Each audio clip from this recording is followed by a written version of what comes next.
Welcome, everyone.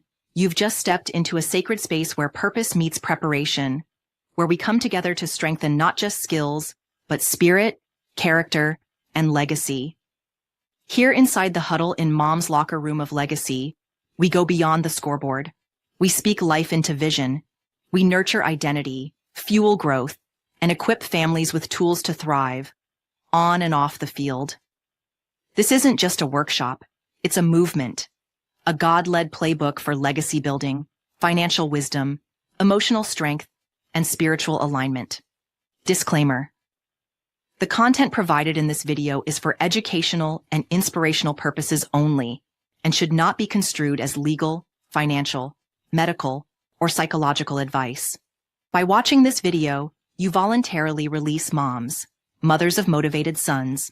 It had to happen, ETM, Dr. Erica Wilson, all facilitators, affiliates, and contributors from any and all liability. All content, including audio, video, graphics, presentations, workshop materials, and commentary, is the exclusive property of Moms and It Had to Happen, TM. Unauthorized reproduction, recording, distribution, or use of any portion of this content is strictly prohibited without express written consent. This video may contain copyrighted material not specifically authorized by the copyright owner. Such content is used under the provisions of the Fair Use Act for purposes such as education, commentary, and nonprofit awareness. We do not claim ownership of third-party content used under fair use. If you are the copyright owner and have concerns, please contact us directly for resolution. Thank you for supporting Moms, Mothers of Motivated Sons, where faith meets the field and legacy lives beyond the game. So lace up, lean in, and get ready to join the huddle where every voice matters, every journey is honored, and victory starts within. Let's go. Please be sure to follow us on Instagram, Facebook, and TikTok, Mothers of Motivated Sons. Let's go, let's go, let's go. Happy Thursday. Happy Thursday. Welcome on in inside Mom's locker room of legacy for our workshop on tonight. Legacy building. What sports teach about life and leadership. We got a little twist for you guys on tonight, but how about I go ahead and bring in the heavyweight champions, Mr. First of all, coming in from Miami Gardens. Welcome. Let's go. All right. Then we have Mrs. First of all. Coming in all the way from Miami Gardens. Welcome. Hello. A little Miss First of all. And then we have heavyweight champion all the way from El Paso, Texas, Miss Naomi. Welcome. Can't hear us? We can't hear you. But we'll wait. Can you hear me now? Yes. We got you in. I will be back. I will be right back. Give me 1 minute. Okay. And then we have the heavyweight champion all the way from the A, Miss Ashley Cunningham. Welcome. Hey. All right. I am so excited about this topic on tonight. As all the topics I get excited about, especially when we can come together as one and come before you all and do such a phenomenal job. Last workshop, I have it planned over to my left right now. So if you see me looking over there, I'm kind of checking us out on the left over there. That was an amazing workshop, and I'm looking for an even better one here on tonight. So we thank you all for joining us for an empowered conversation on legacy building. What sports teach about life and leadership, from mental health to financial literacy, from nutrition to motherhood to sports director. Our champions will share lessons that last far beyond the game. Okay, I think we have to get our Miss First of all back in the building. I don't know what happened, but she's back. All right, if we have some new viewers on tonight. Can you just introduce yourself, starting with Mr. First of all in the same order that I called on you guys? Hey, what's going on, guys? I'm Mr. First of all, also known as Coach Speedy. I am the sports director. Pretty much empowering our mothers, our parents, on the journey, on the process, as the athletes go forth in their respective sport. Amen. All right, come on. Hello, hello, hello. I am Mrs. First of all, Ebony Stirrup. I am the mental health champion for moms. I am also the secretary for moms as well. And I'm just here to give insight on how we can take better care of our minds and make sure that we're not just feeding our bodies and our spirits, but also our minds. That's good. Ooh, that's good. Okay, Miss Naomi says she'll be right back. Ashley, do we have you? Yes, you do. I am Ashley Marie. I am the money champion for moms, and I help you change your mindset in the way that you view money and help money work for you instead of the other way around. I know that's right. Y'all came with it Right. on tonight. That's what I'm talking about. See, I told you when you stay ready, you don't have to get ready. But listen, I just want to say shout out to everyone who will be joining us before we get started, who will be joining us this Sunday inside the bank, whoever is meeting mom at the bank this Sunday. I hate that we're not going to have all the champions in the building, but we're definitely going to try to get something together for that Miami area. I think we could get us all there. But we'll try, I'm working on something. We'll see how that works. But now we do have, oh, that's not Naomi. It's her son. That almost say, oh my God. Woo, so all right, we're gonna go ahead. We're gonna get started. I did want Naomi to come in, but I'm sure she's probably handling a little something because that's what we do over here. We have our own businesses. We're parents, and then we come on here and share an hour with you all. And none of us find it robbery to come before you all. And we're just grateful to be here to share our experience and our expertise with you all. However, we're going to go ahead and jump on in. So, Ebony, tell me what it is. What role does emotional intelligence play in building a lasting legacy, right? As both an athlete and a leader, because you Yeah. have an athlete and you are a leader. Okay. And so you said, what role does emotional intelligence play? Yes. So, it actually plays a very big role. If we're not aware of our emotions and what it is, what it feels like to us, or what it means to us, then we don't know how to convey that. We don't know how to express that. And it's very important because we will allow those emotions, not realizing it, to lead us. And we don't want to be led by our emotions. We don't want to, when I'm angry, find myself popping off or going off on somebody. We want to be able to regulate that. So the more that we are aware and intelligent and have emotional intelligence, the more that we can regulate those emotions and not let those emotions lead and guide us and control us. Absolutely. And you know what I want to say too, that I'm oh my gosh. I'm so glad that you said that because sometimes we can find ourselves in a place where we want to pop off or we do pop off, right? Mm-hmm. And that's why it's very, very important for your circle to be able to kind of snatch you back and be like, okay, and this past couple of weeks ago, I'm glad that you done that for me. You did that for me because little do we know, and I'm gonna put it out there because I could talk about me, right? I know how I used to be, and I almost saw her. Mr. First of all never saw her in action, or Naomi or Ashley, but Mrs. First of all did, and I don't want her to come back out. But I'm so glad to have a circle of people that can pull you back in because guess what? We all want the best for each other. We don't want to see any of us falling or failing at anything, right? So I truly, truly thank you for that. But now we have our nutritionist in the building. Come on, Naomi, introduce yourself and tell them what you do here at Moms. Hi, can you all hear me? Okay, Yeah. good. Whew, I had to calm some waters down here. So it's off school time, but anyway, that's a story for a different time. Yes, my name is Naomi. I am a registered dietitian with the state of Texas and with the state of Illinois. And I am here to support moms to be able to put together what it is like to have a nutritious athletic life, and even for the families that are beyond the sport. I know some mothers may have kids who are on the sport and others who do not have and just bridging that plate together and bringing it into the same table. So I am here to support the vision of building that legacy in terms of our bodies and bridging the gap in knowing, even now as I petition my body to eat for the field, how can I build my body for tomorrow? And how can I kind of foresee that in supporting all our teens, our athletes, our young adults, our mothers, and everybody, just to see that vision come to life of building the legacy of life just beyond the field and even in the field. Y'all didn't come to play today.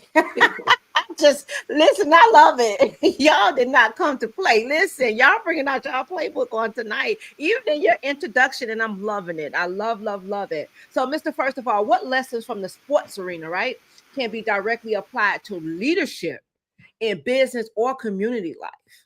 So I mentioned something on the last workshop how why we play sports. So it teaches discipline. It provides a structure. And any athlete can tell you this who's gone from college, even high school.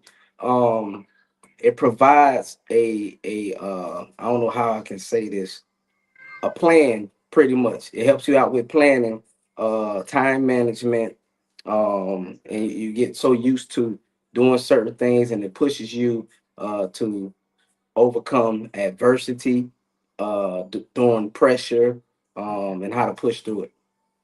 That's good. Wow.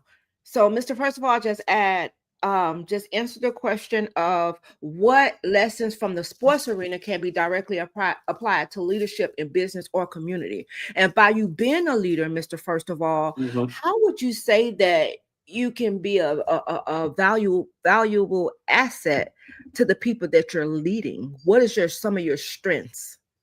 Well, some of my strengths is pretty much first and foremost. I've been through the process. I've been an athlete. I went all the way up to the collegiate list.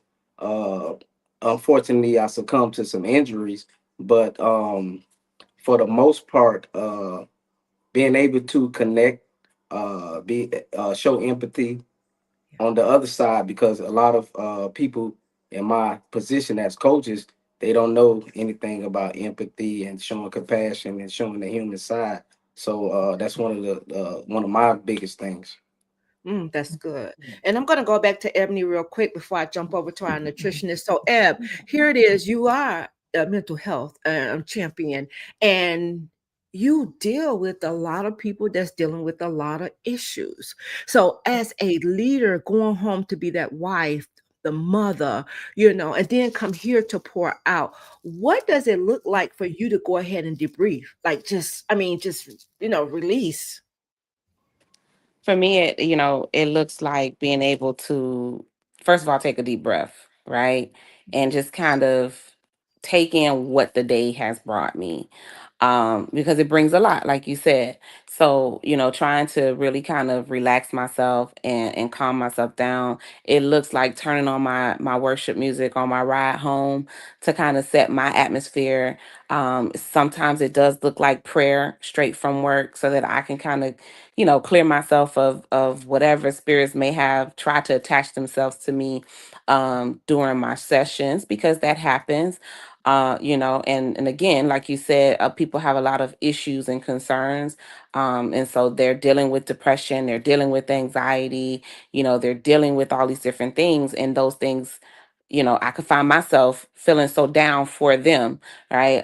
There's a such thing as being too empathetic, right? Allowing yourself to care so much that you don't care enough about yourself. So it does look like that for me. And it could look different for so many different people. And I talk about this with my clients all the time, like give yourself an opportunity to decompress. Don't just go straight from work to your next space. Make sure that you stop. Take some time to appreciate the day, appreciate what happened in the day, and to take those deep breaths. Don't leave out of your car and go straight into the house. Some people watch scroll through social media, or they watch a Netflix video for 30 minutes before they come inside of their home. So doing something like that, but for me, it's my worship. And sometimes it's nothing but sitting in the car in silence in the garage and just taking it all in before Yeah. I get up and I go back into another space where I have to be back on. So, you just have to know what works for you and what brings you solace or brings you, that peace for yourself, before you go into your next space. Mm, wow. So I know there is a thing where you could kind of like sit in your car. I know my car used to be my prayer closet. I used to get in the car and just sit there and just begin to cry out to God. Or sometimes I'm driving down the street and the spirit just take over me and I just get to praising, screaming, yelling, crying, all of that. And I know people be like, well, what's going on with her? Y'all just don't even understand the God that I serve when I just think about the things that he's brought me through and the things that he's getting ready to do. I just get so excited, but that is a great thing to do. So, moms, I hope you're taking that in what she just said. Not just moms, if we have dads on here as well, got to add the dads, y'all. Right. Okay. So, if we had dads on here as well, you can do the same too. You definitely could do the same. I think everybody have to have some me time.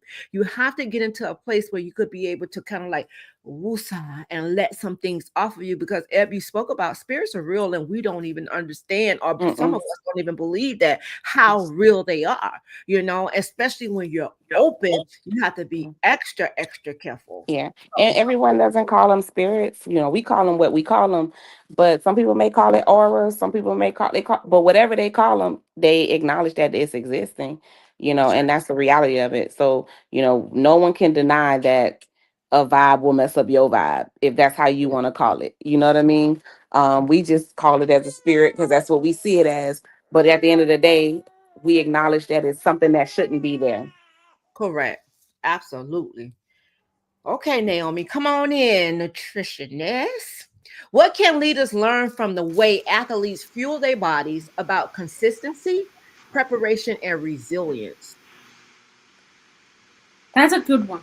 So, how leaders can learn from fueling, how athletes fuel their bodies. I think the biggest thing is restraint, because there is nothing that is going to be successful without restraint. And tying back and forth between even athletes learning from that and also leaders learning from the restraint of athlete, like being an athlete, it is extremely important being able to control the passions of your body, the passions of your mind, the passions of who you are. Because again, if you don't let those passions get into a restrained corner, they're gonna control you. And as a leader, you're gonna get out of work basically, and you're gonna be what Ebony was talking, not being able to control those emotions. As a leader, you're gonna make a fool out of yourself pretty quickly. So being able to restrain yourself, being able to see something rolling and emotions are boiling, and being able to say, I will not tackle it right now, I will wait it, I will wait on it, I will wait it on. That is a great character of a leader.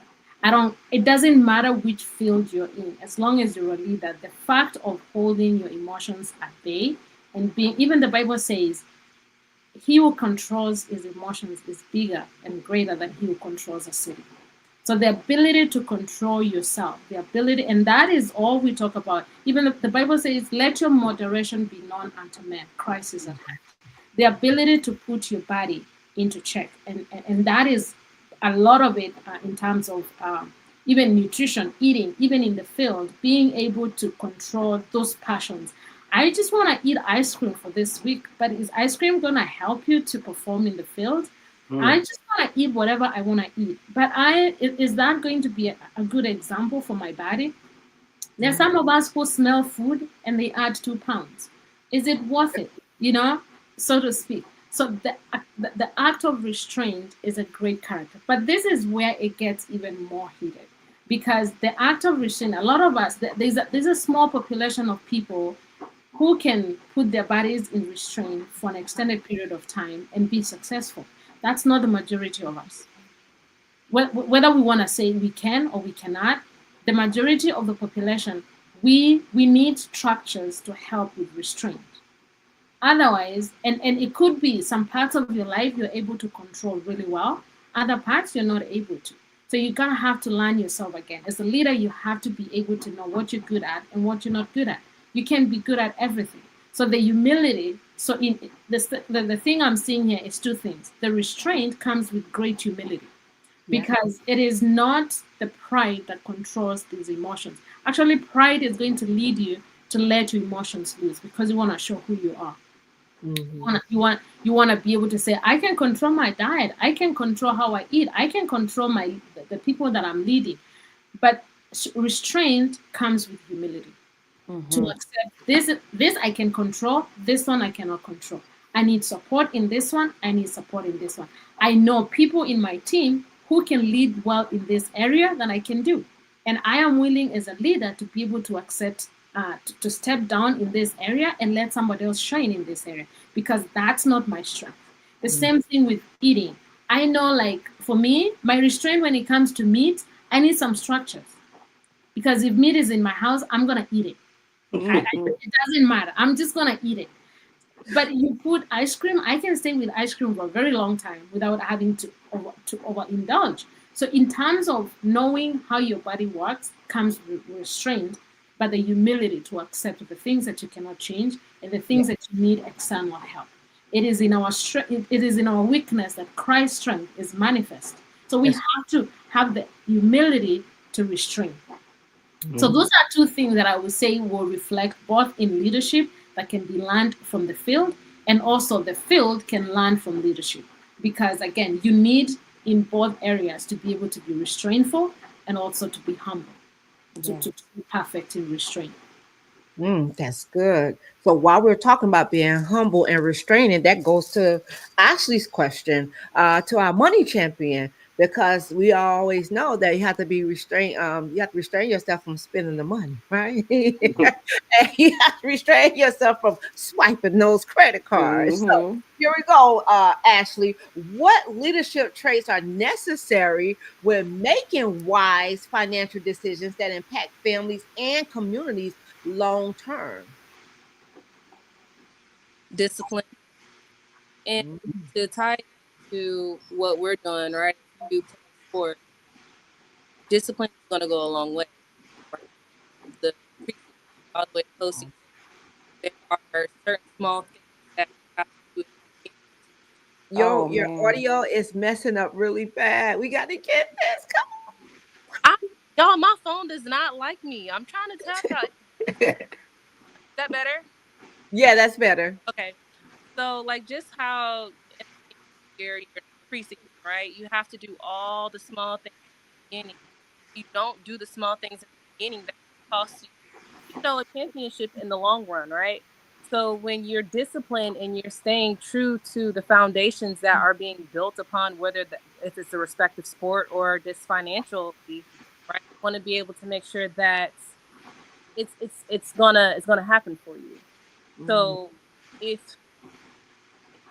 if you are playing a sport, right, and your coach says, "I want you to do suicide, you need to touch the line," and on the other end, you say, "Okay, well, I know I don't need to spend X amount of money, so I can only do X amount of swipes per week," or there's a limited amount that you're going to put on it. You have to remain disciplined in order for you to make sure that that end goal is going to be carried out. I hope that answered the question. It was kind of choppy, but could anybody else hear? I believe she walked that one too. Um, and it boils down to, she said, discipline. Mhm. That's just it. Discipline. We have to really, we talked about it, I think, in one of the workshops, how, the more money you get, like you said, more money, more problems, you know. Mhm. But my sister, I wish she was on. Her dad used to tell them, like, if you don't have the cash to buy it, don't buy it. Do not buy it. And at the end of the day, they give us these credit cards, and here, let's go to the athlete again.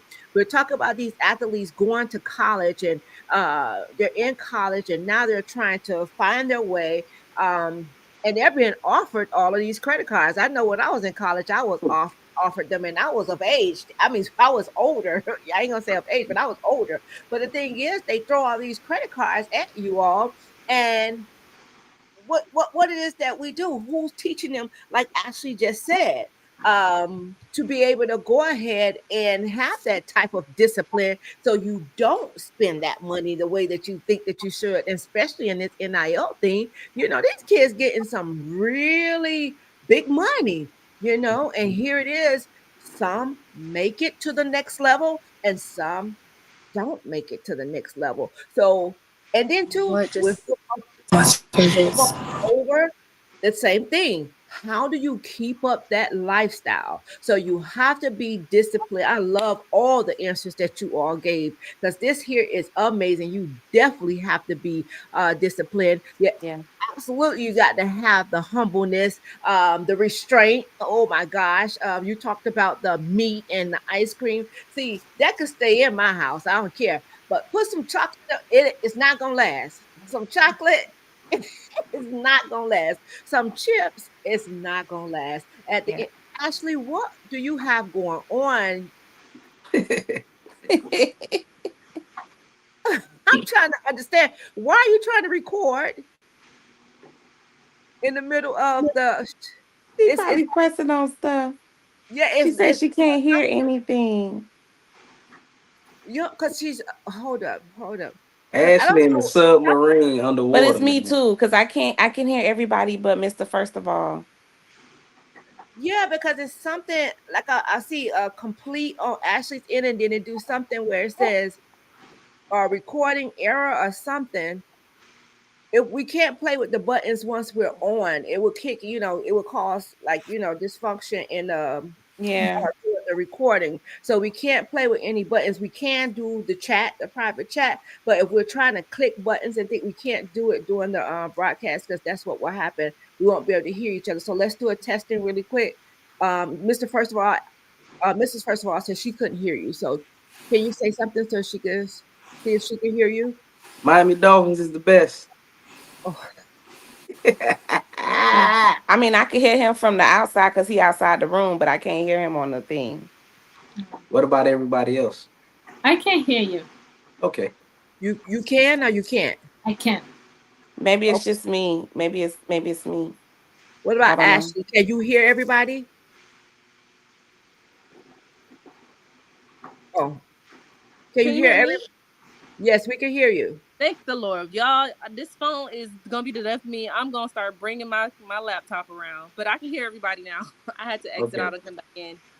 All right. Well, let's get this thing to go. All Well, I right. was gonna make a comment about all that we're saying right now because when Ashley mentions the discipline and we got the restraint, we have all these different leadership qualities that I believe I heard Mr. First of all say, and then we're thinking about the and it yes, it defines a leader, but it's also defining an athlete because these are all qualities that an athlete has that they use in their sports all the time. They have to be disciplined.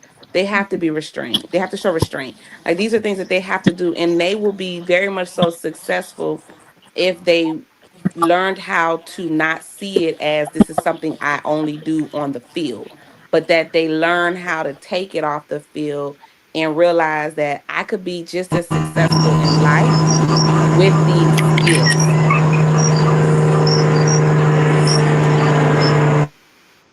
Okay. So I wanted to point that out.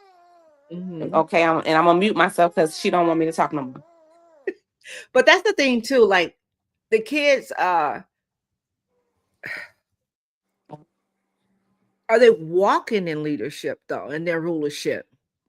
That's the thing. Are they being taught to be leaders? I had a question here for myself as well, but I just want to go ahead and jump into you guys' topic. It said, though, let me tell you what the question was, because this is the thing. What advice would you give to other parents about instilling leadership values in their children through sports? Here's the thing. I've always told my kids, you're not followers, you're leaders. You understand? You're leaders. You need to know who you are and who you belong to. And at the end of the day, parents need to, we have a lot of children. Well, how can I say this? We have a lot of kids because I was one. You have a lot of kids raising kids. You understand? So in that era, what happens is if they have 2 or 3 kids, or maybe 3 or 4 kids, they don't have. I won't say don't have the time, because one thing about me, I'm gonna make some time for my children. If I don't do nothing else, I'm making some time for my children. But here's the thing: what am I sitting down telling my kids? I mean, talking with them. How am I allowing their feelings to be valid? You understand? Making them feel like, okay, yeah, by me being a single mom, here it is. I had 2 boys, so they felt like they was the man of the house, right? You had Daryl, which is he's the oldest, and you had Alan coming 3, 4 years behind him.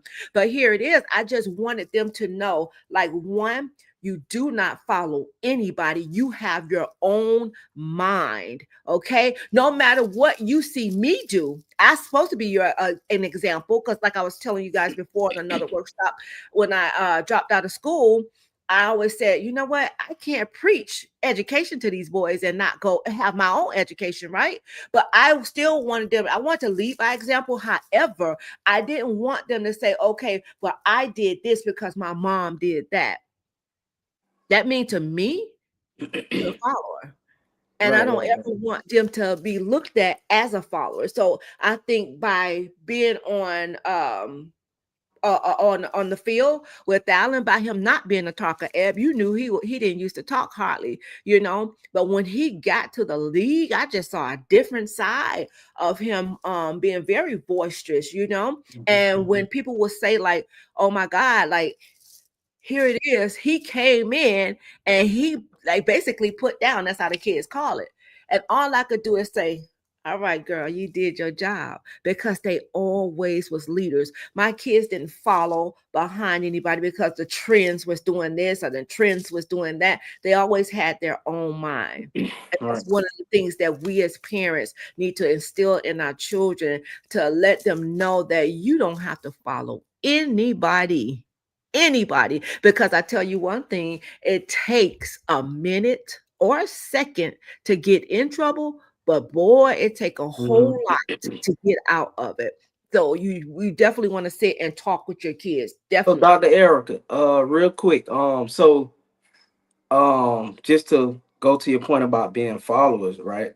Hmm. To an extent, in order to be a great leader, you have to follow. It's what you're following. Just as we are human, we are believers of Christ. We are followers of Christ. So it's Amen. not you. Yes, you have your own mindset. You want to have your own mindset, but you still have to have something that you need to look forward to follow. So it's what you're following, but you don't have to dwell in being a follower. So Correct. yeah, yeah. So that's the only thing I had mentioned on being a follower. It's what you follow until you become that leader. Right, right. But see, and that's good that you said that. That is Hmm. very, very good that you said that, because guess what? A lot of times we don't want to be the follower. We want to Right. jump straight into the leadership, right? And it's called not having, what they call them, chiefs and Indians. Everybody want to be a chief. Nobody wants to be an Indian. My thing is, put me in the game, coach. Wherever you put me in, I'm gonna play my part. It's not Correct. that, I know what I bring to the table, and everybody else should as well. However, I love that point that you made, because yes, we're followers of Christ. Hmm. We're not followers of people, we're followers of Christ, because Right. God told us to be Christ-like, not to be him.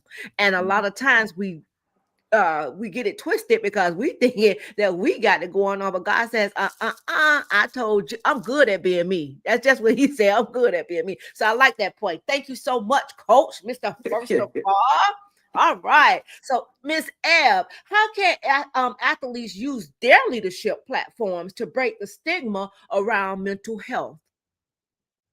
Be vocal. Tell your story.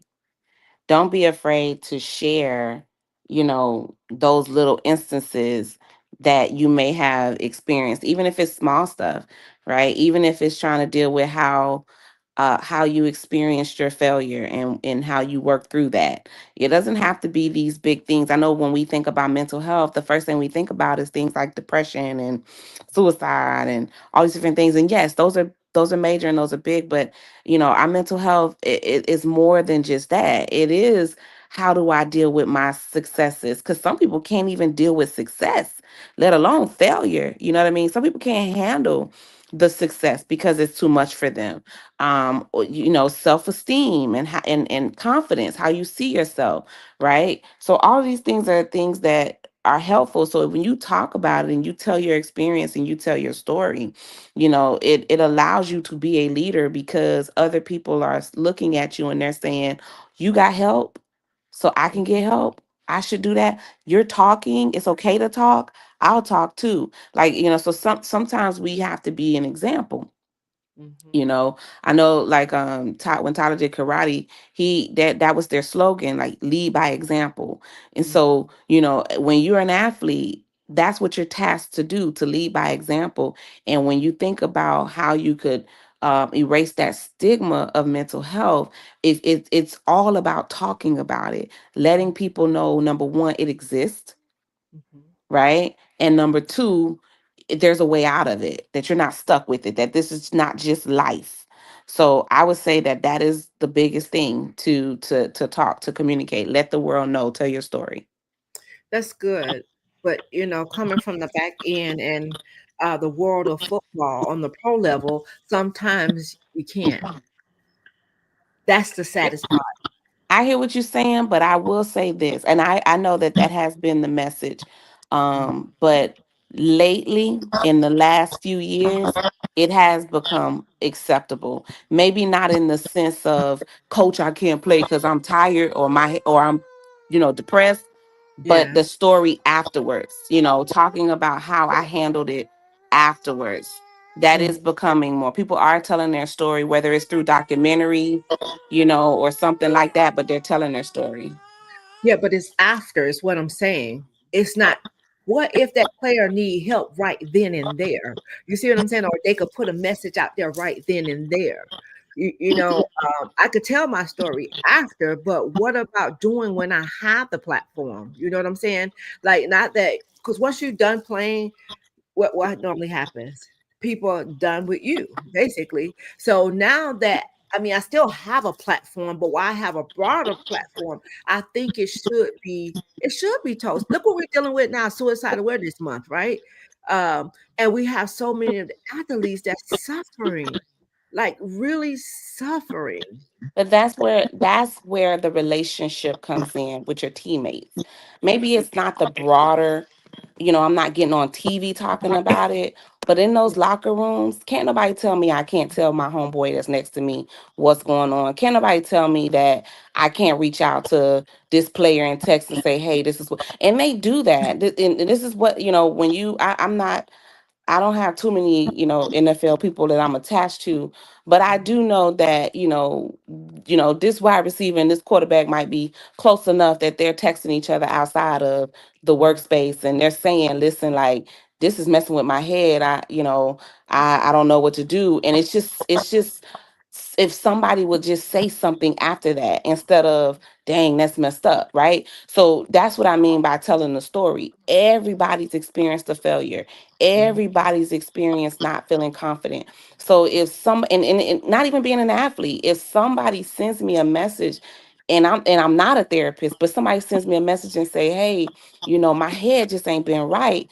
If I could just say, man, I know that feeling, and this is what I did to help myself, then that's helping to break the stigma. So it don't necessarily have to be this broad thing, because we're connected. And I think in the sports world, they're connected to their teammates.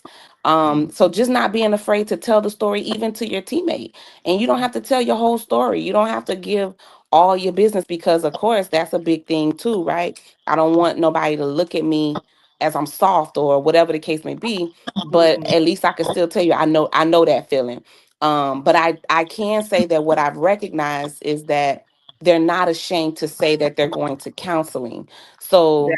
So, that's a plus. Like, I'm noticing that in the NFL world, NBA world, just in the sports world, period, they're not afraid of that anymore. So if I Mm. could tell my teammate, this my counselor, I got a counselor, you should go and see this counselor. Or, hey, maybe you should think about seeing a counselor. Or, hey, the team has a counselor if you want to go and look, because they don't even know that they don't know that half the time, that Mhm. that is something that is accessible to them. And that the NFL makes that accessible to them now. That's something that is becoming a thing. So, just even in that sense, telling that story, I think will help break the stigma. Yeah, and I think too, what helps out is because of people like yourself, y'all putting it out there more, people knowing that they're able to get help. So now it's a lot more open. Once you have some of these guys to say, hey, listen, you have that one person everybody follows, like, hey, uh, I suffer with this, I suffer with that. Now the next person looking at them like, hey, if he could do it, nobody gave him no backlash. Maybe I could start doing it too. Because I had a similar situation like that, not with mental issues, but it's more or less with drinking. I stopped drinking in 2018. I use Facebook. I know I have a lot of followers, and I put on Facebook, hey, on this day, I'm giving up alcohol. I had this long, drawn out speech or whatever. And I was surprised at the feedback that I got. There was so many people that I knew that was going through the same thing that I was going through. And by me being a popular person, everybody like, well, if he can do it, I can do it. They didn't comment on my page per se, but they hit me up in my inbox like, hey man, I be going through the same thing. I said, well, God told me, hey, put this out here now. Yeah. This is the time. And now more and more people are like, man, I was going through the same thing. So now it's a little bit uh more prevalent. So we got to thank our mental health people in that sense. Absolutely. And that's the thing when people hear your story, see that Mhm. that's what the enemy wants. He wants to keep our mouth closed because if we don't speak, we can't get people freed. It's not like we can free the people, but God allowed the it's to happen, but the it's is happening for us. But if that enemy could keep our mouth closed and we don't tell our story, because that's when when you have people are watching you, even when you think that they're Mhm. not. Mhm. You're inspiring somebody, even if it's just one. And here it is, when you put that out there, when you opened up your story and by you being popular, you see what I'm saying? This is what it takes. So now some of the athletes is coming out talking about, oh, therapy, this and there, and you hear Mhm. more and more of it now. People are not afraid to talk about to say they're going to therapy because they don't want to be Exactly. looked at what like they're crazy or something. But Hmm. at the end of the day, I love the fact that it's being brought out more and like what we're doing here, putting it out Yeah. there more because it's okay not to be okay, but you have to get with somebody. You have to find your safe space, right? Yeah. And you Yeah. have to really get into have that safe space to go to and have those type of conversations. So Yeah. I love, man, this is so good. Y'all gonna make me have Dr. a whole Erica, I yes. also do think sometimes we set up the systems way too late as a reaction mechanism. If we set the system early enough before any problem ever comes up, like setting up those, like this is your resource, like the people who are prominent in the teams, like the leaders, the coaches, like, oh, we have a counselor in this place, like building these things and setting up the community structures way before anybody ever feels a type of way, just beginning of the season probably, or somebody joins the team, or these are our resources that we do have, this is where it is available, so Mm-hmm. that when somebody needs it, it doesn't continue closing the gap and continuing the stigma. It's something that is already, we are already prepared for it.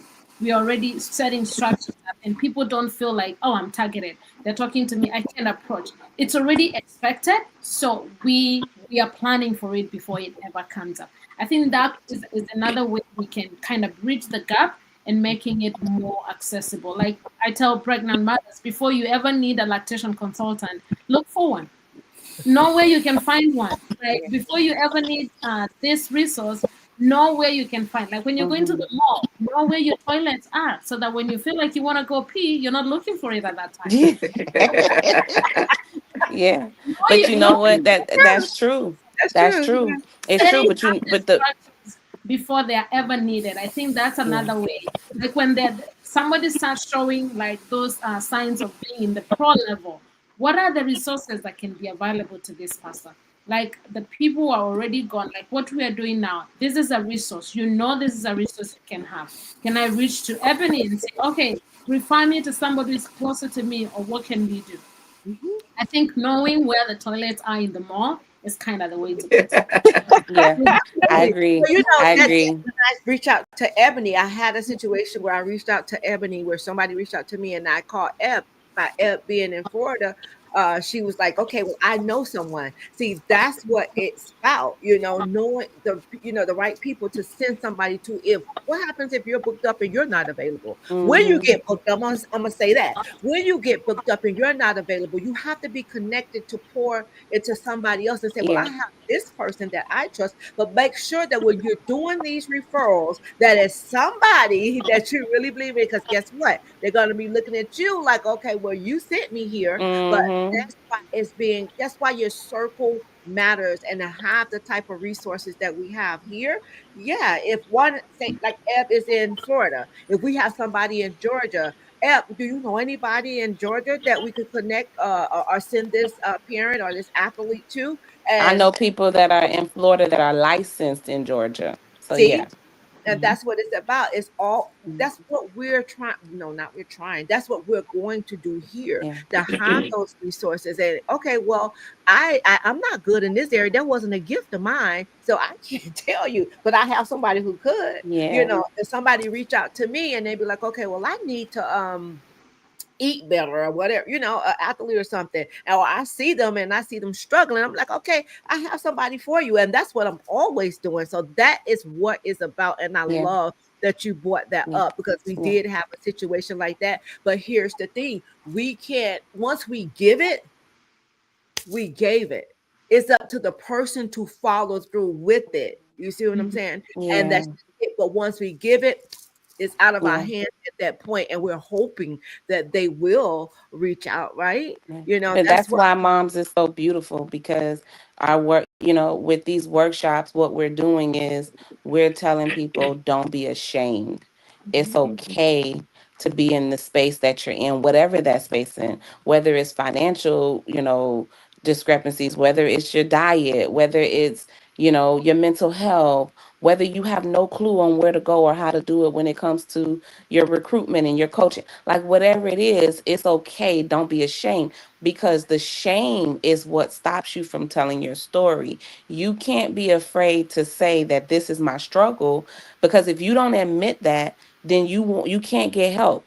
It's like someone who's struggling with alcoholism and AA. Part of it is admission. I first have to admit I have a Mhm. problem Yeah. before I can go through the next steps. If I can't admit that I have a problem, then the rest of that is useless, because I don't admit there's a problem. So when I can say, hey, you know what? I struggle with, believing in myself, then when I say that, yeah, you want to say, oh, I don't want to put that out in the atmosphere, but you have to acknowledge it first so that you can then do something about it. Because if you don't acknowledge it, you're stuck in denial. Right. Mhm. And And the you keep denial keeps the stigma.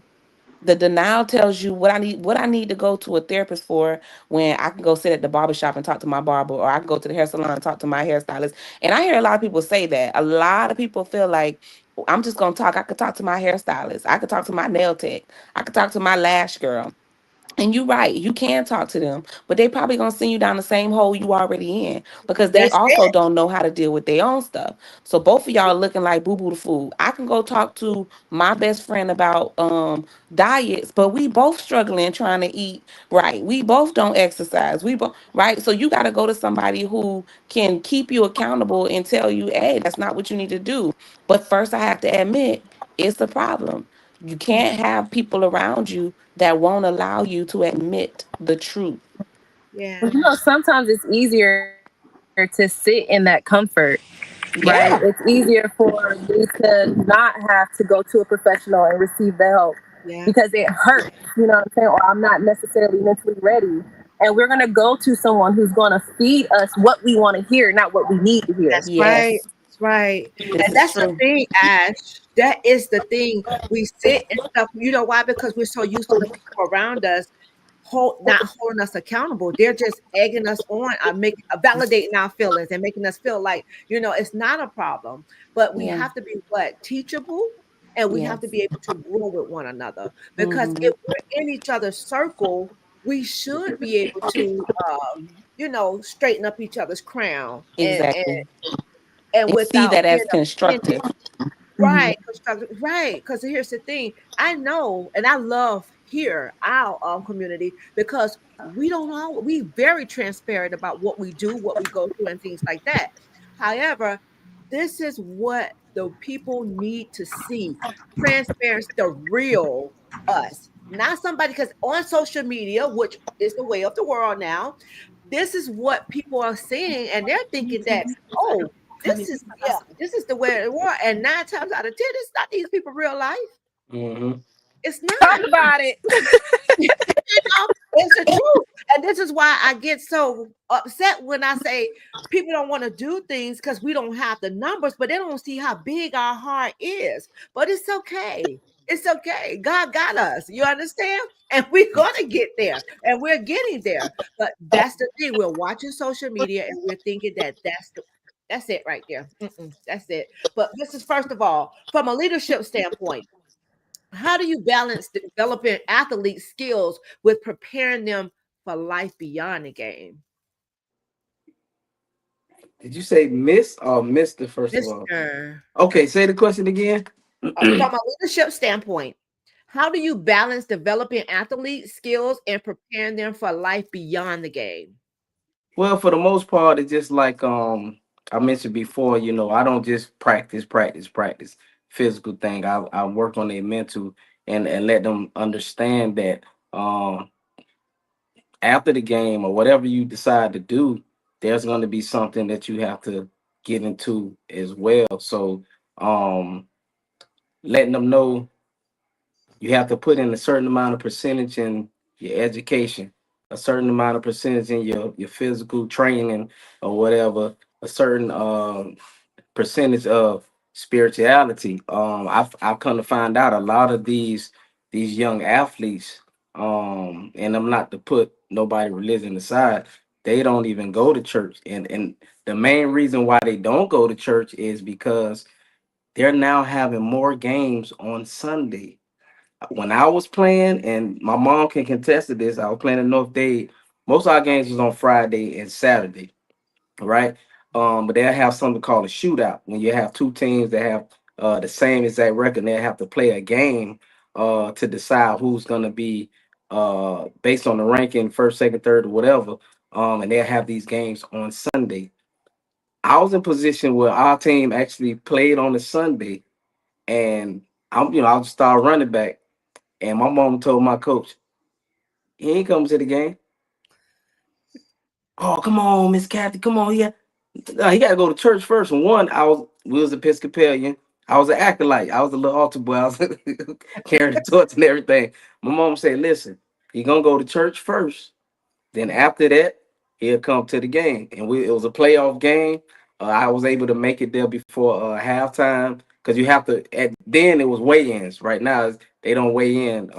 So long as you made the weigh-ins at the halftime, you were able to play. So I was able to get there right in time, and we was losing by 21 points. We ended up winning the game because I scored like 4 touchdowns. But the coach was like hysterical, like, "Oh man, Captain, man, my mom said, no, church come first." And now they have regular games on Sunday. Now I can understand in the pros, hey, that's a job. No, we go to work sometimes on Sunday. But as a kid, if you're trying to train up that child, you can't take them away from that church. And a lot of parents are not going to church because they're so fixated on, oh, my baby gotta play in this game. This game is more important than church. Yeah. So balancing that and then balancing their mental. I try my best to try to lead them towards getting a therapist. I think we all need a therapist. Yeah. Even therapists need therapists. My wife got a therapist. Well, And they be talking about me bad. I know they do. They don't want to tell me. But nah, but like all seriousness, that's how we balance it. Put yeah. a percentage to everything. Don't put all of it in one thing because that one Even thing fails. dietitians, be dietitians. Oh no, nutrition too. Listen. and all that nutrition too. I have to get them a higher percentage because that affects their performance. Yeah. You Yep. know, so yeah, that's how we balance Wow. You know, that I it. don't know what we talk about, but it's the truth. We all Yeah. need some help, one shape, Yes, we one do. form. We all need some help. And if Yes, you're we in do. the place where you think that you don't need no help, something wrong. Because Yeah. we Yes. always need, because we're gonna fall, right?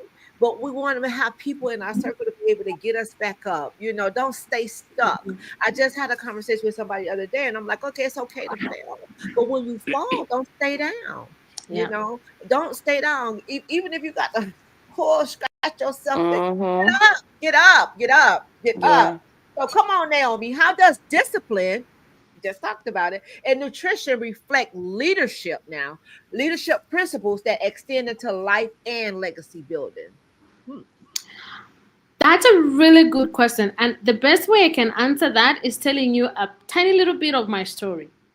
I After my third baby, I struggled with weight so much. And the thing that and it's not the point where the image and mindset was marred, but I just couldn't lose it. And I was getting unhealthy, all these complications, a story for another day. But the part I wanted to bring in terms of that question is the discipline.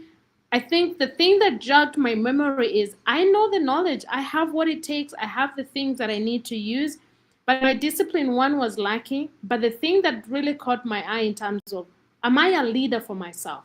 Am I being an honor to my profession, to my children, and above it all, to my God? And that resulted to, why do I do what I do?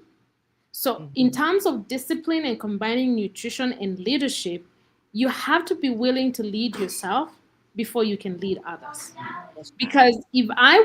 Because to be honest with you, that is what caught me, as like, what example am I being to my children? It's not because I have a medical, I'm causing medical issues because I'm not eating well and I'm not living right, not because I have a medical issue that is causing me not to eat well. So it was the other way around. And I had to acknowledge the fact that I need to do justice to the person that I need to be. One, before God, He has given me a body to take care of. Why can't I Mhm. just be true? So the leadership of myself. And then I had it put it this way by somebody else in a training I was, that accountability is not where we seek somebody to come and, oh, have you woken up at 5 a.m. to go and exercise? Are you eating your 3 meals? Are you eating healthy? Accountability begins by being accountable to God before you get, and then what we call accountability is report. This is what I've been able to do this week. That is not the accountability. That is reporting what you have been able to be accountable to and for. And I was like, it was a light bulb, like, because I was looking for someone, because I hate running, and I was looking for somebody to be accountable to for running, but I was getting it backwards. So the point is, when I'm coming to meet you as accountability, because discipline and leadership and nutrition, there's a lot of accountability that comes in. But it's not where, okay, I need Erica to tell me, oh, to check on me that I'm doing what I'm supposed to do. Is I'm reporting that this is where I'm going. This is what I've been able to do. This has been my challenge. This is how I'm trying to overcome the challenge. And then she comes in as a support. Okay, have you tried this? Or can we pray about this way? But it's not where I'm waiting for somebody to come and do the job for me. I have to Mm. be willing to put in the job, put in the work, and then whatever else comes in terms of the community, they're coming to enrich something that is already there. Mike, Something listen, there. we on fire today. And that Mother. was my biggest challenge. And we play the victim. We like to be the victims. We like to be, but I have to swallow that, and I have to be. Am I willing to lead myself? Am I Mm-hmm. willing to be accountable to God? Am I willing to be accountable to the knowledge I know? I was telling Ebony the other day when we were coming to your house. You know what? Anybody who has even elementary school training, they know what healthy eating is. Even our grandparents who never went to school, we know these things. We know the thing. Very few parts of nutrition that come need the professional. The question is, how true are we willing to live even to the little 10% that we know? That Mm. is where the leadership comes in. Am I willing to lead myself? Or I'm waiting to give all the excuses from here to Timbuktu and I'm not willing to carry the weight. I have to be willing to lead myself. I have to be willing, and anybody else who comes in is a support system. They're not doing the work for me. They're not going to be able to do the work for me, and I have to be able to acknowledge that. My God, my God, my God. You just want, and that falls into loving yourself. Because if you Yeah. don't love yourself, there's no way you can love anybody else. No, No way possible, no shape, no form. yeah. You It's understand? all in the same part. It's all in the Yeah. same part because Mhm. discipline comes because you love yourself. Mm, Mhm. Sometimes we get it twisted that if I'm being firm with myself, then I don't care for myself. I don't love myself. And yeah. also that speaking well to yourself, because that's godly. Because if I'm speaking bad about myself, then I'm speaking about what God created. That That's is right. not godly. We are called in to love ourselves by word, by deed, by emotions, and acknowledge the places where we are failing into that. And again, I go back to the humility to Mhm. accept what I need help with. I have to be willing to take from somebody else, but I have to be doing some work. I have to be pulling my tangent. I have to be pulling my my side of the story. And then that brings us to where I have to love myself. I can't love myself. I will never help myself go forward. No. And that's just like too, Ben. If you're no good to yourself, you can't be good to other people either. So Absolutely it all not. it Hypocrisy. just ties all in there. Hypocrisy. It's a And, love of hypocrisy. If I mhm, can say I'm gonna love you and I don't love myself, it's hypocrisy. I don't even yeah, know how to do that. We yeah, have to Yeah. learn that part to love ourselves as God loved us, love not us. loving Mhm. ourselves to excuses or loving ourselves to torture ourselves and be our worst critics. We have Yeah. to learn to play where God plays and Yeah, and, and, and, and sleep where God sleeps and be where God is, not just the culture definition of it, because we want to escape. And food and good nutrition is one of the biggest ways we can love ourselves.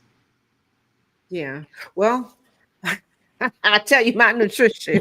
I love myself, though. I truly love myself. But the thing is, to be honest, that's just like a person addicted.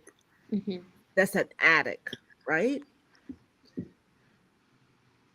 I'm gonna take it a little deep here because a person that's an addict and something that has a stronghold on them, right?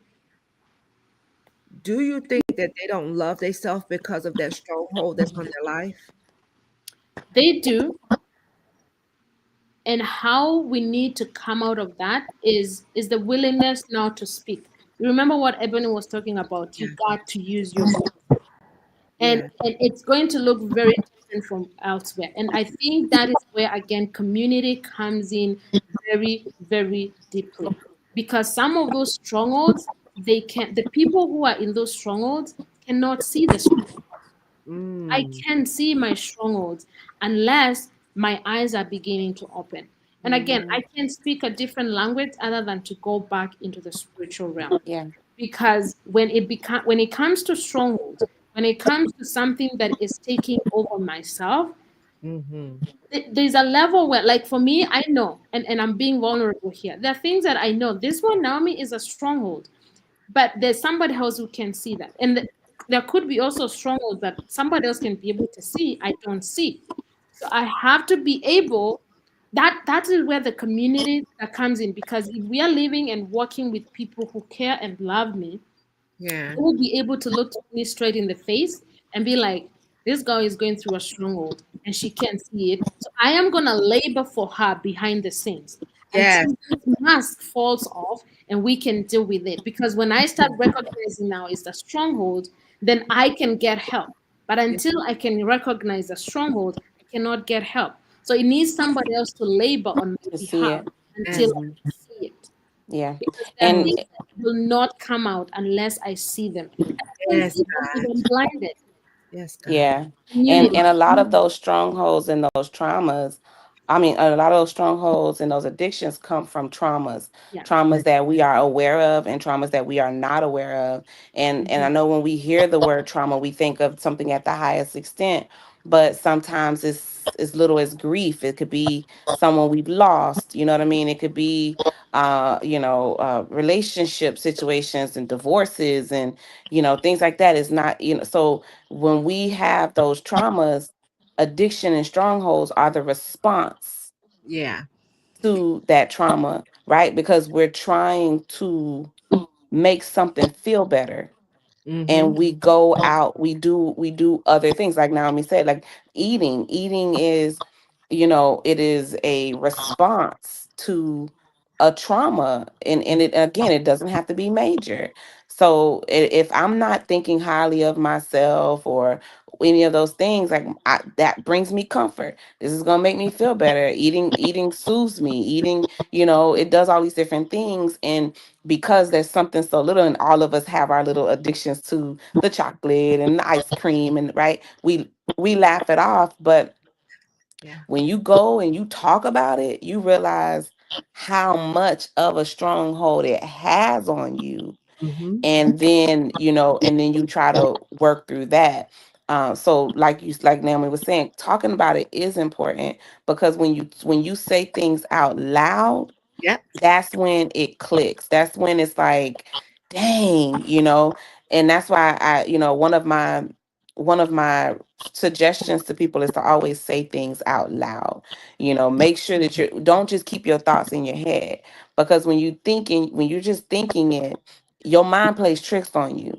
It'll tell you that's not true. It'll tell you, it'll cause you to not really be able to see it for what it is. When Yeah. you say it out loud, it is what it is. Dang, that's me. Dang, I do that. You Yeah. right. And so then it makes you, it's going to do one or two things. It's going to bring about conviction, Mm-hmm. or you're going to still ignore it.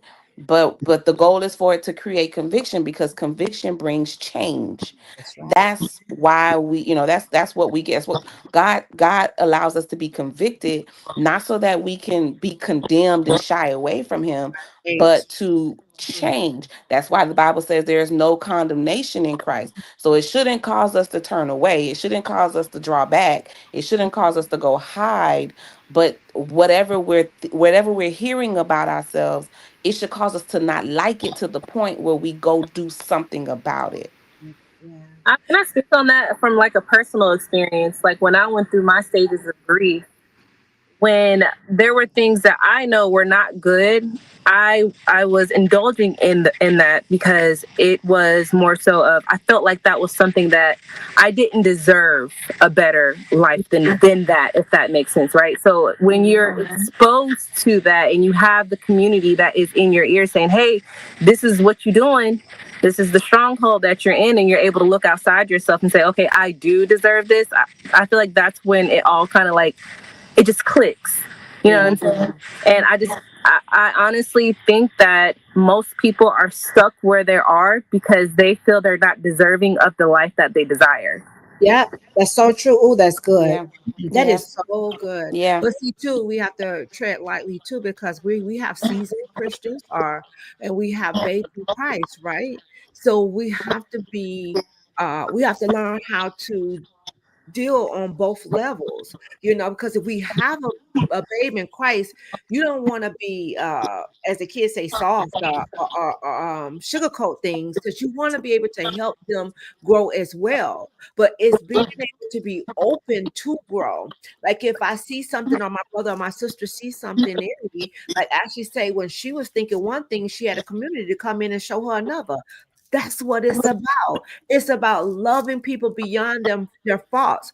Yes, if they want to take themselves in isolation because of something that you may have said, it may have stung, or they probably really have no, like, yeah, I just know that about myself, but I didn't want nobody else saying that about me, or I don't want nobody else saying that about me. So it causes us to go into a place where, okay, well, I'm just going to leave that alone and I'll, deal with it on my end, or, well, it's me. We have to be careful when we're dealing with babes and we're dealing with seasoned, or we're even dealing with the what they call them, the lukewarm people, which we you gotta understand, people are going through some really, really Yeah. tough times right now. So the same grace that we want people to show to us, we have to be able to extend it too. So we have to be very, very careful. And I'm loving it, man. This is so good tonight. Oh my gosh, we get really deep. So if y'all missing these workshops, I just don't know what to tell y'all. I really don't. So Ashley, in your experience, right? How does financial literacy shape an athlete's ability to lead and leave a legacy? Yeah, so when you're a student athlete, right? Or when you're like for instance, if you're playing overseas, you're playing professionally, or now you have an NIL deal. One thing that I love about Flaje Johnson, if you guys don't know who she is, she's a point guard at LSU. She came into a lot of money, right? She could have just gone out, took trips, doing whatever, just living her best life at her young age. But she was smart enough to say, okay, I'm going to buy some land. I'm going to buy a house. I'm going to park this money in some investments. I'm not thinking about right now. I'm thinking about later on. So while my friends are partying right now and being on yachts and everything else, when it comes time for retirement, I'm gonna be all right. I'm gonna be the one on the yachts and they're gonna be partying. They're probably gonna be counting their pockets, wondering, do I have enough for retirement at this age? You know, so when it comes to just having the leadership, if you have that one person that is just disciplined enough, right, and one that you can follow blindly, I would attach myself to them because you can be able to learn from them. And sometimes it's not even necessarily the financial side. It's things that you can learn as far as keep going back to it, discipline, learning how to follow so you know how to be able to lead, right? Also adaptability. If you play in sports, you have to be adaptable. In life, situations happen. You know, you be good one morning, and then at the end of the day, your whole life is turned upside down, right? There's so many different aspects in real life or just sports that translates over to real life. So if you can have a steady foundation mentally, that can pour over to everything financially. Because if you're good mentally, you're going to make conscious decisions, educated decisions that you're not going to think about the now. You're going to think about the later. And what's happening now is there's the fear of missing out, FOMO or YOLO, whichever one you want to be a part of. And we're thinking about the now. We're not thinking about later on. We're not thinking about the consequences later on of what our actions will have.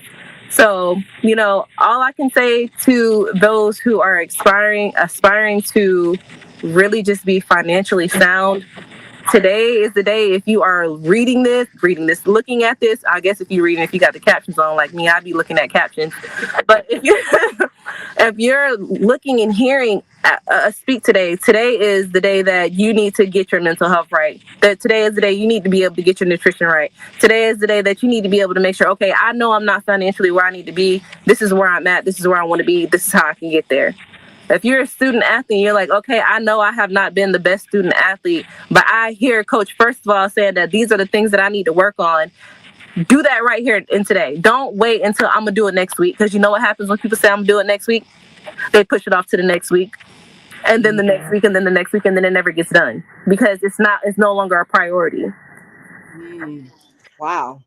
Whew, this was so good on tonight, y'all. So, as we heard here today, sports are more than games, they are classrooms of discipline, right? Resilience, teamwork, and legacy. Every lesson on the field, every lesson on the field echoes in life. Leadership and the impact we leave behind because we're raising champions and we're building legacy, guys. So legacy isn't just about victories, right? It's about the lives we touch, the values we uphold, and the future we prepare for those who follow.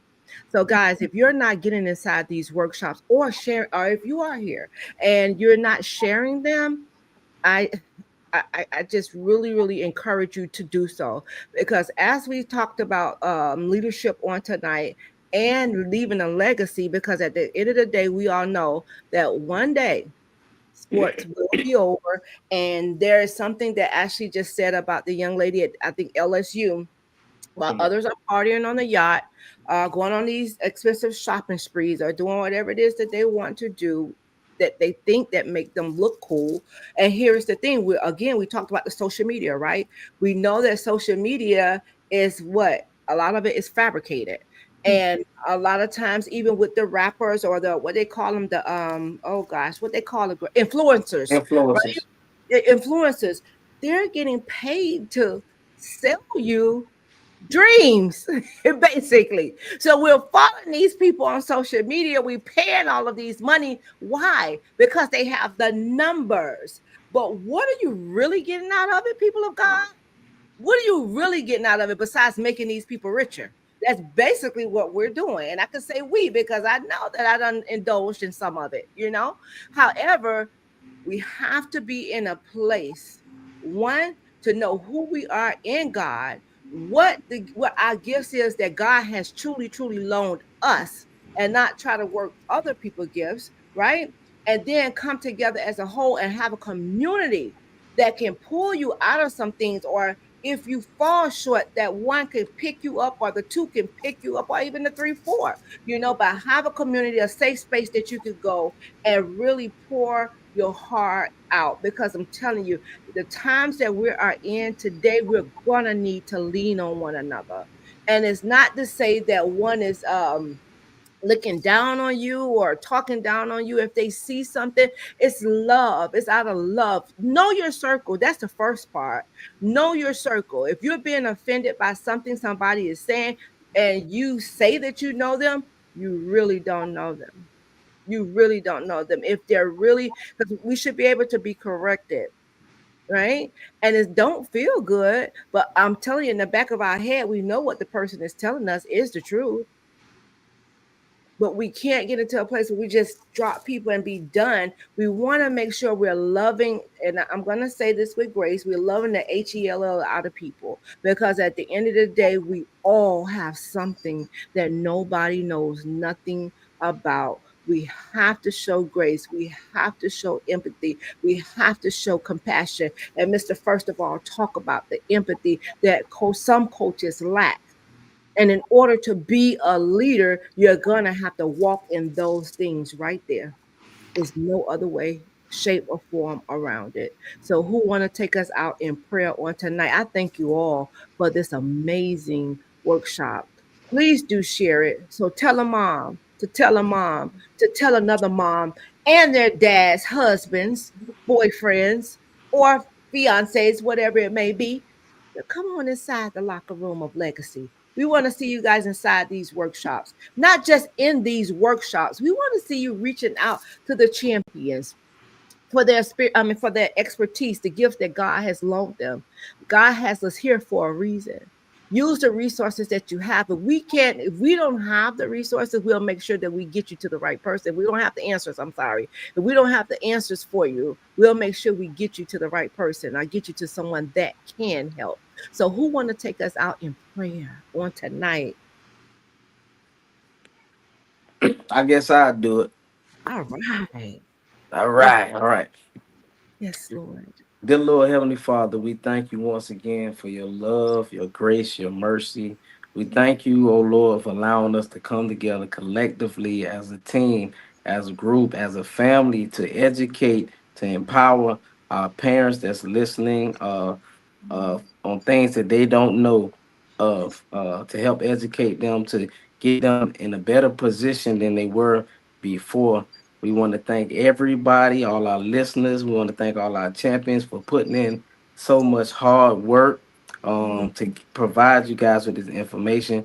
We thank you, oh Lord, for this fellowship. Because it's not just a workshop, but it's also a fellowship. And everything that we're doing is according to your will, oh Lord. And I hope that everything we did was pleasing and acceptable in your sight. Amen. Amen, amen, and amen. So, if you are under the sound of our voice and you will be joining us on this Sunday at the Jaguars game, shout out to the Jacksonville Jaguars for blessing our Yes. organization with these tickets to be able to take these families Yes, out thank you, and Jaguars. have the most amazing time. The tickets are gone, guys, and we're gonna go and have a great time. And the thing is, I can't believe that it's a lot of people from Georgia is actually going to be driving over Amen. for the Wow. event. I Yes. just cannot wait till we take it to Miami, because see, y'all know that's home for us. Yes, So sir.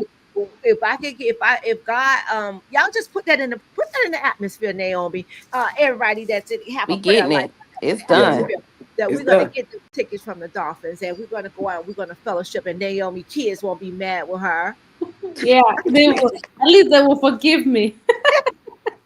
So let's try to make that. Well, God, you hear us. You hear us, Lord. Yes. So, and we said that it is done, and it shall not be otherwise. We will be taking over Miami. What Yes, is 305. what's the name of the state? Hard Rock All Stadium. right. So Yeah. we might as well start planning now. Start planning now. But shouts out to you, if you will be joining us for the game in Jacksonville on Sunday. Make sure you come on out and meet moms at the bank. If you're in the area or you're at the game, come holler at us. We'll let you know where we're at. You have to pay attention to our social media platform. We thank you all for tuning in here with us tonight. Mom's Locker Room of Legacy. So tell a mom to tell a mom to tell all the mom, dads, and fiancés, boyfriends, and mother, brother, sister, cousin to come on inside the Locker Room of Legacy. We definitely want to see you guys in here, and we do not take this lightly. Share. Y'all see him? He got his Go Dolphins. We want to win tonight. Come on. Oh, I'm getting off. We playing. Yeah. Oh, the game been started. That's a sacrifice I was willing to make. See, that's what is up. You see what I'm saying? That's the thing. God's honor. God, y'all don't. God, yes, Lord. All right, look at Naomi. Naomi just said back. She was like, I don't know, but nothing about this. But we gonna get. Naomi, go watch the Dolphin game tonight. We got you, Naomi. We got you. I'm gonna send you the link so you can watch it. Go watch the Dolphin game and put in a special prayer. We got it. We need to win, man. They tripping. They need all the prayers they can. All right, I'll see you all. Right. God bless each and every one of you. Until next time, guys, we'll see you back here on Monday at 7:30 on Mondays and Thursdays.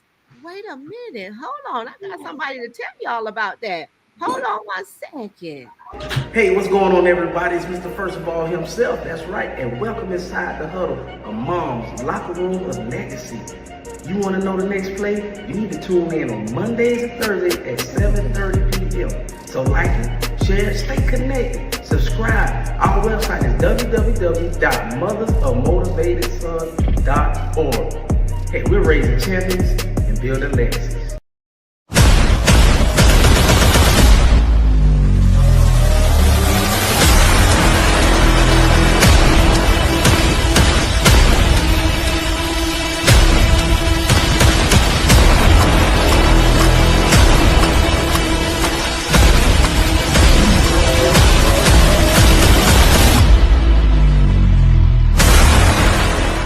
Let's go. All right. Let me tell you, if you're looking for a commercial person, listen. Y'all don't sleep on us. Let's go. God bless each and every one of you. Until next time, guys. Good night. Good night. Good night.